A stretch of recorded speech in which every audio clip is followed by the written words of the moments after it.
Hey everybody, I'm back with my review of Maul Shadow Lord episodes 3 and 4. Now we're really getting into the meat and potatoes of the story. The first two episodes really just kind of set up the table. What is Maul doing? Who is he surrounded himself with?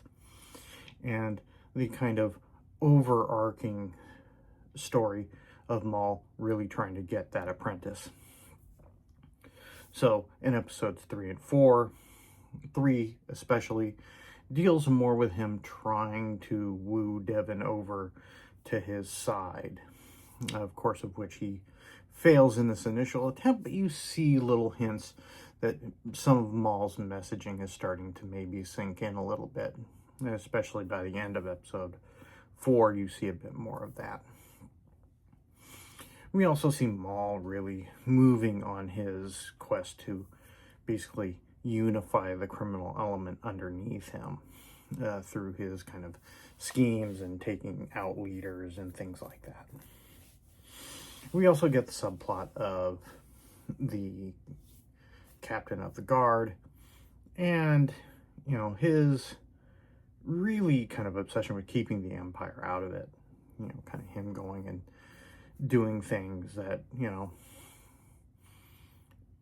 if not for probably people who are going to kind of protect him from those choices, likely would probably get him in pretty deep water, hot water with the Empire, who, by the end of episode 4, the Empire has been called and they are now arriving. And obviously now we're really going to get into a lot of the stuff we saw in the teasers with the Inquisitors and all of that. This show is really just great Star Wars. And I think that this shows, realistically, especially if you turn down the noise of the kind of rage bait grifters, that when a show sticks close to George's kind of ideals and philosophies, that these shows, these Star Wars shows, really are something special and great. Obviously we see that with Andor. Andor hews very close to George's sensibilities from a political standpoint. Now, obviously it doesn't get into the mythological aspects of George's philosophies and storytelling especially, but it hems very close to his political ideals. Maul, because of its nature of its story, is basically, like I said in the last video, in a perfect world, this would be teeing up George's 7, 8, and 9. And just by that nature, it is holding close to George's philosophies. And so by that, we're getting this really great show. And I don't know. Maybe they are. Maybe they are doing some kind of adaptation of George's 7, 8, and 9. I would be perfectly happy at this point if they were just going to, retool it and, call it an animated series and do 3 seasons, and each season is episode 7, 8, and 9. I would be fine with that. At this point, as long as we got George's last word on Star Wars, I would be fine with that, okay?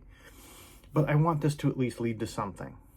Because if we end this series, even if we say Maul ends up in the same place that he was in Rebels, if we end this with the existence of a Darth Talon, then it has to go to something. It has to go to that place. It has to go to George's 7, 8, 9 eventually in some form.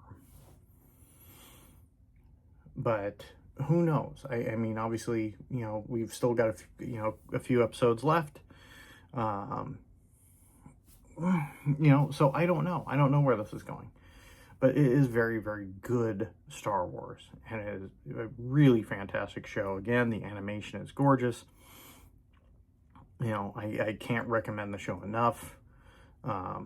As always, Sam Witwer's Maul is fantastic. And, you know, like I said, we'll see where this goes. I mean, you know, like I feel like the Hawkeye meme, like, please don't give me hope.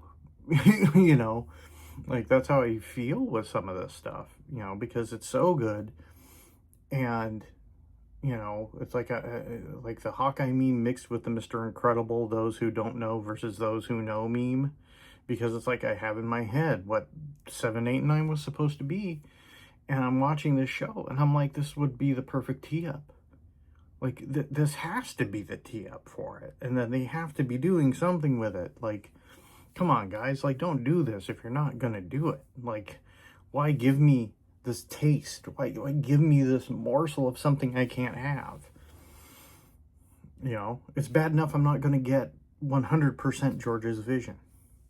Like I said, unless you just, like, are essentially going to put a show together that's an animated show that is George's 7, 8, and 9, and, you know, we're going to treat the theatrical 7, 8, and 9 as if it was 10, 11, 12. You know, I don't know. I don't know what they have up their sleeve. And they're so key to secrecy that it's not like they're going to tell us.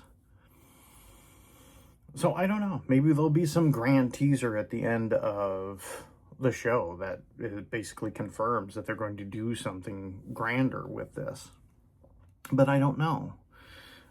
I can't help but feel a little disappointed as if we get to the end of this and all it's leading to is that cameo at the end of Solo and then him dying on Tatooine, you know, and it's not leading towards that greater, more mythical, more epic story that we should have gotten for 7, 8, and 9.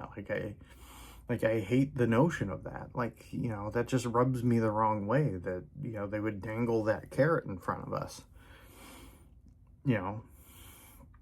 But we'll see. We'll see where it goes. Right now, I'm really enjoying it. I really like the characters. I'm curious, you know, to get to know more of, like, Maul's crew, especially, you know, that kind of lead Mandalorian. And, I don't know. I mean, we'll see where it goes. We'll see where it goes, you know. But like I said, if this is just going to lead to the cameo in Solo and him dying on Tatooine and Rebels, it feels kind of hollow. But we'll see. I'm hoping this leads to something bigger and better. Anyway, if you've watched them all, let me know what you think of the show in the comments below. And I'll see you in the next video.